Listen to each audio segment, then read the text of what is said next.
A paz do Senhor a todos nossos queridos, amados irmãos e irmãs que acompanhem os estudos daqui do setor do bairro Mapim, que nós temos aqui como pastor responsável pelo setor, o pastor Irineu Vital, juntamente com a sua digníssima esposa, irmã Matildes. Esta é uma aula de apoio da lição bíblica da escola dominical, que nós temos aqui também uma aula que ela também é recheada do curso básico de teologia do setor do bairro Mapim.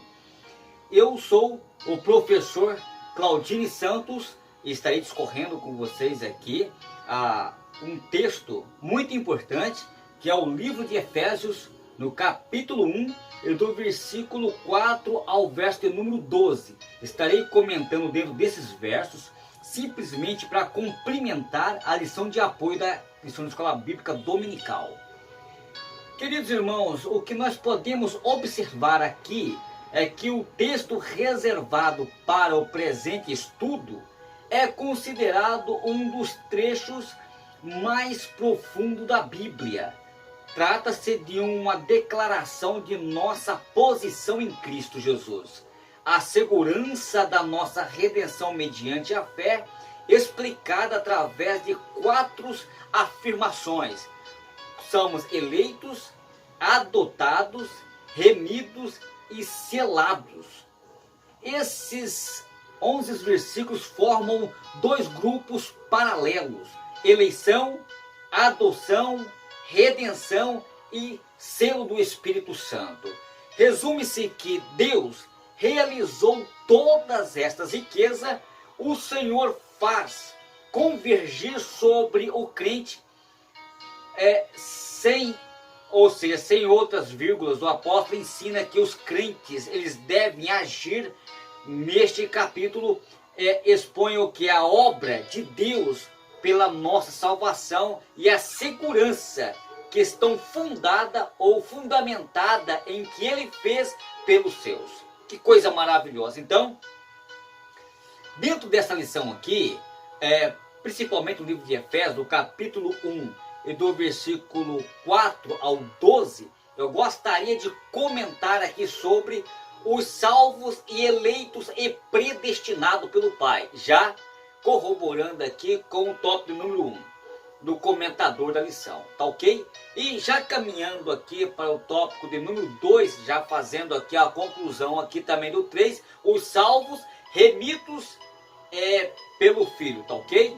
Que coisa maravilhosa! Mas antes de eu comentar aqui esta lição, eu gostaria de trazer um fundo histórico sobre quem realmente era Armínio e quem era Calvino, para nós ter, ou seja, um pouco assim de entendimento o que é esses pensadores, tá ok? Muito bem. Então, Jacó Armínio, em 1560 a 1509, nasceu na Holanda, foi pastor da igreja em Amsterdã e recebeu o nome de título de doutor em teologia pela Universidade Leiden. Jacó Armínio envolveu-se em uma disputa calvinista e desenvolveu uma tese bíblica a partir dos primeiros pais da igreja, que foi denominado como arminianismo. A principal característica de Jacó Armínio era a defesa do livre-arbítrio humano. Por esse posicionamento, enfrentou fortes oposições, perseguições e falsas acusações por parte dos teólogos calvinistas. Jacó Armínio sempre apresentou uma postura tolerante e não combativa aos calvinistas, embora convicto de sua opinião. O livre-arbítrio é a possibilidade que o ser humano tem de fazer escolha e tomar decisões que afetam seu destino eterno, especificamente se tratando da salvação. Isso quer dizer que cabe a cada um deixar de convencer pelo Espírito Santo para ser salvo por Cristo Jesus ou não, embora Deus dê a todos a autoridade oportunidade, a oportunidade de salvação. Esta é uma grande defesa também de Jacobus Armínio sobre a defesa do livre-arbítrio do ser humano tem e a sua livre escolha. Tá ok? Então nós podemos observar aqui que o arminianismo é um dos sistemas teológicos que tentam explicar a relação entre a soberania de Deus e a responsabilidade humana em relação à salvação. O termo arminianismo se refere-se à teologia que foi elaborada pelo teólogo Jacobus Armínio. Tá ok? Muito bem. Então aqui eu gostaria de falar aqui os 5 pontos de arminianismo.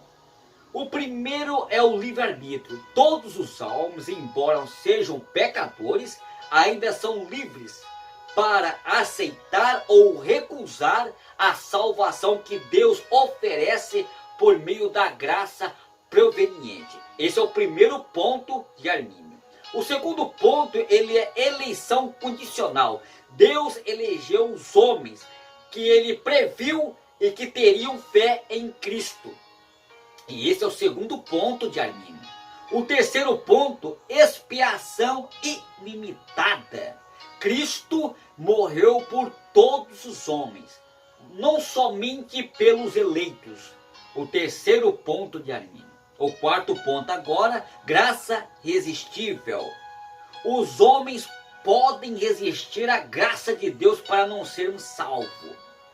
E o 5 ponto de Armínio é decair da graça. Homens salvos podem perder a salvação caso não perseverarem na fé até o fim. Então esses aqui são 5 pontos do arminianismo, tá ok? Muito bem. Agora, o que é calvinismo? O calvinismo é um sistema teológico que tenta explicar que Deus predestinou as pessoas para a salvação ou para a condenação do inferno. Esta questão não compete a uma escolha da pessoa, que determina é Deus.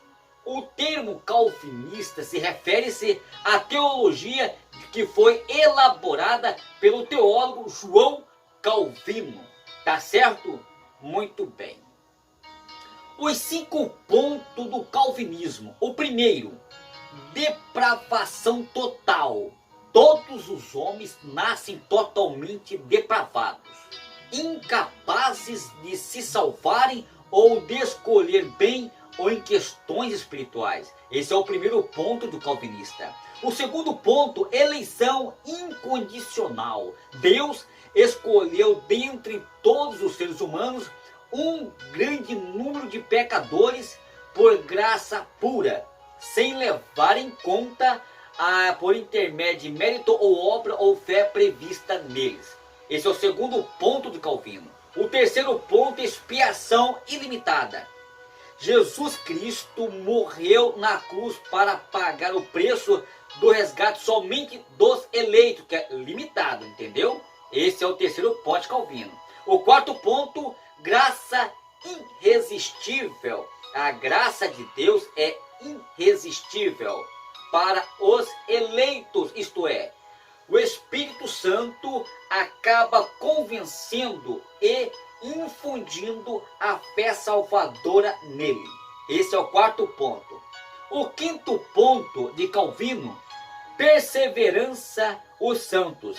Todos eleitos vão perseverar a fé até o fim e chegar aos céus. E nenhum simplesmente perderá a salvação, tá certo? Então, aqui eu comentei rapidamente aqui para os irmãos terem a noção o que é realmente arminianismo, o que é realmente o calvinismo e os seus aspectos teológicos. Muito bem. Dentro do apreço aqui da lição, o que nós podemos observar é os salvos eleitos e predestinados pelo Pai. Na verdade, recebemos as bênçãos espirituais segundo o eterno propósito de Deus. No versículo 4 e no versículo 5, temos aqui duas expressões de grande peso espiritual aqui. Primeiro, nos elegeu. Segundo, nos predestinou. Essa expressão, às vezes mal interpretada, ela serve, ou seja, de pretexto para a heresia, né? Mas o que acontece aqui? A palavra elegeu indica que Deus, por sua presciência, elegeu ou escolheu um povo especial para pôr em prática o seu propósito no mundo. É interessante notar que a eleição ou escolha de um povo que Deus faz para si, principalmente no passado, conforme declara o texto, antes da fundação do mundo. A igreja, ela é constituída de eleitos que formam um povo especial e que leva o efeito à causa de Deus neste mundo. E quando nós olhamos para Romanos, no capítulo 8, do verso 29 ao 32, estarei citando várias referências bíblicas, não estarei lendo, porque estarei tomando muito tempo aqui dessa videoaula tão resumida, mas vocês poderão pausar o vídeo aí e poderão estar analisando na Bíblia de vocês para que vocês possam chegar nas suas próprias conclusões, tá ok? Então Israel foi um povo eleito segundo a carne, a descendência de Abraão, né? Mas Israel, ele rejeitou, como está em Romanos, no capítulo 9, verso 32 ao 33. Deus formou então um povo, não segundo a lei, mas segundo a graça, como está em Romanos, no capítulo 11, e do verso 5 ao 7. Então, o que eu posso observar aqui, uma eleição segundo a graça divina. No livro de Romanos, no capítulo 10, do versículo 10 ao 13, a sua escolha ou eleição nada tem a ver com discriminação. Não significa que Deus não queira que todos se salvem. O propósito da salvação é universal. Mas Deus sabia que nem todos se salvaria. Mas uma vez que o ser humano é dotado de livre escolha, ou seja, ele tem que dar um fim ao seu destino. O que eu posso observar aqui é a predestinação segundo a presciência divina. A expressão nos predestinou, aqui no verso de número 5, indica que Deus, ao eleger-nos em Cristo para sermos seu povo também, ele nos predestinou para sermos o que somos em Cristo hoje. Por quê? Porque justificados, como está em Romanos no capítulo 3 e verso 24, santos e inculpáveis, como está em Efésios no capítulo 1 e do verso de número 4, e participantes da herança de filhos, como está em Efésios no capítulo 1 e do verso 14, e glorificados, como está em Romanos no capítulo 8 do verso 30. O prefixo pré significa que, então, irmãos, que significa pré é antes. Por isso o termo predestinação refere-se à indicação de que no glorioso propósito da salvação, Deus já havia estabelecido que os eleitos seriam também adotados como filhos de Deus. A expressão para filhos de adoção por Jesus Cristo é a semelhança às palavras do apóstolo João no seu evangelho, quando está em João no capítulo 1 verso 12, que diz: mas a todos quanto receberam, deu-lhe o poder de serem feitos filhos de Deus, aos que crer no seu nome. A predestinação não faz seleção entre os pecadores. Por quê? Porque todos nós somos pecadores, como está em Romanos, no capítulo de número 3 e do verso de número 9. Então, caminhando aqui para o tópico de número 3 e fazer um resumo aqui dentro deste aspecto, eu vejo aqui que os salvos remidos pelo Filho. O sentido da palavra redenção e remissão, essas duas palavras se destaca-se especialmente no verso 7. A redenção e remissão são duas gloriosas em que está consumada por Jesus na cruz do Calvário. Então veja bem, redenção no seu termo original relaciona-se ao ser do pecador, ao seu interiótipo, ao passo que a redenção no seu termo original, ela relaciona-se aos pecados, estereótipo do pecador. Olhamos para Atos do capítulo 13 e do verso 38, como também em Colossenses no capítulo 1 e do verso 14, como também em Hebreus no capítulo 9 e do verso 22. A obra redentora de Deus é perfeita e ele redime o pecador do poder de Satanás e também anula os seus pecados. Quando nós olhamos para o verso 7. O verso 7 também retrata algo do contexto da época, em que um escravo ele poderia ser liberto da sua escravidão mediante um pagamento do resgate.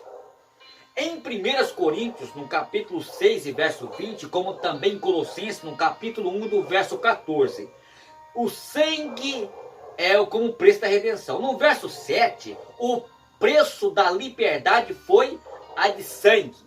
O sangue inocente e imaculado de Cristo, o sangue requerido no sacrifício de animais inocentes, típico da velha aliança, e literalmente derramado por Jesus no Calvário.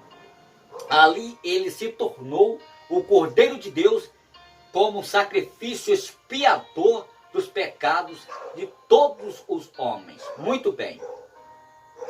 Ainda aqui no verso 8 e 9, e o efeito imediato da redenção. O verso 8 diz que Deus tornou-se ampla possibilidade de redenção e perdão, no mesmo tempo em que capacita todo o salvo em Cristo para conhecer a riqueza de sua salvação. No versículo 9 e 10, Deus fala do mistério da sua vontade, o efeito futuro da redenção. No verso 10, a expressão a plenitude dos tempos significa um tempo futuro em que o propósito divino alcançará ao seu fim.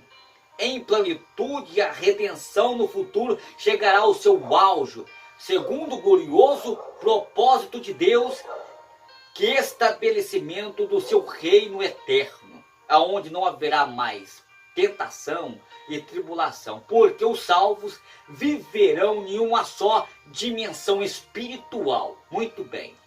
No verso de número 11, a soberania do conselho divino na redenção e na salvação. A palavra predestinação nesse versículo tem um sentido, às vezes tem sido mal interpretada ou mal entendida. E assim, mal interpretada é o que se refere-se à soberania de Deus. Sabemos que Deus é soberano em sua perfeita vontade, mas quanto à salvação não há qualquer afirmação bíblica de que os predestinou seja uma elite ou única elite e a todas as demais pessoas que estejam fora da eleição divina.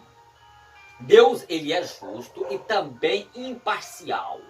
Ele dá a todas as criaturas humanas a mesma oportunidade de salvação. Os que entendem o seu chamado geral desfrutam do privilégio do seu glorioso propósito da salvação.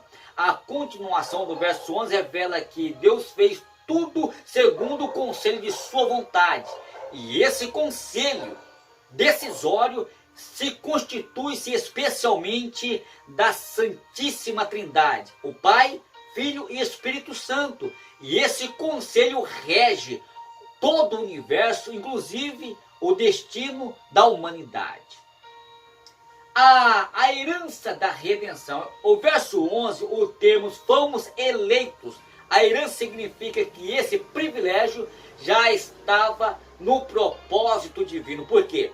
Porque Deus, ele nos predestinou para ser uma sua herança e nele, pelos salvos. E isto é notável. Muito bem. Então, só quero aqui fazer um resumo aqui, queridos irmãos, dessa aula tão resumida, dizendo que O teólogo holandês Jacobus Arminio, em 1560 a 1609, discursou a doutrina do calvinismo, argumentando que tende a fazer de Deus o autor do pecado, por ter ele escolhido na eternidade passada quem seria salvo ou não. Ou ele negava o livre-arbítrio humano e declarava que ninguém poderia resistir à graça de Deus. Os ensinos de Arminio foi resumido em 5 teses do artigo duplo texto em 1610. A predestinação depende da maneira que a pessoa corresponder ao chamado da salvação e é fundamentada na presciência de Deus. Cristo morreu em prol a todos, de qualquer pessoa, mas somente aqueles que creem que são salvos. A pessoa não tem a capacidade de crer e precisa da graça de Deus, mas a graça pode ser resistida se todos regenerados perseverarem. É a questão que exige mais investigação, tá certo? As diferenças entre o calvinismo e o arminianismo ficam, portanto, claras que, segundo os arminianos, Deus sabe de antemão as pessoas que aceitarão a oferta da graça. E são estas e nele que predestina a compartilhar de todos os que, livre e espontânea vontade, aceitarem a salvação outorgada em Cristo. E continua que a viver por ele. A morte expiatória de Jesus foi em favor de todas as pessoas indistintamente. A maioria dos pentecostais tendem ao sistema arminiano da teologia, tendo em vista a necessidade do indivíduo em aceitar pessoalmente o Evangelho do Espírito Santo. Quero deixar aqui para a bibliografia a teologia da CPAD, que é a teologia sistemática, na página, tá certo? Na página 54, para estudar o calvinismo, e vir a página 53 desta mesma obra, tá ok? Fico aqui com essa aula tão resumida, que Deus abençoe a todos em Cristo Jesus. Sem falar que a Assembleia de Deus, ela adota 99% da teologia arminiana, até porque a nossa declaração de fé da Assembleia de Deus, ela totalmente, quase 100% arminiana, tá ok? Mas eu aconselho você que não tem o livro de teologia sistemática, adquire, vai ser muito bom e vai te ajudar muito nesta aula desse trimestre. Um abraço do seu amigo hoje e sempre, Claudinho Santos.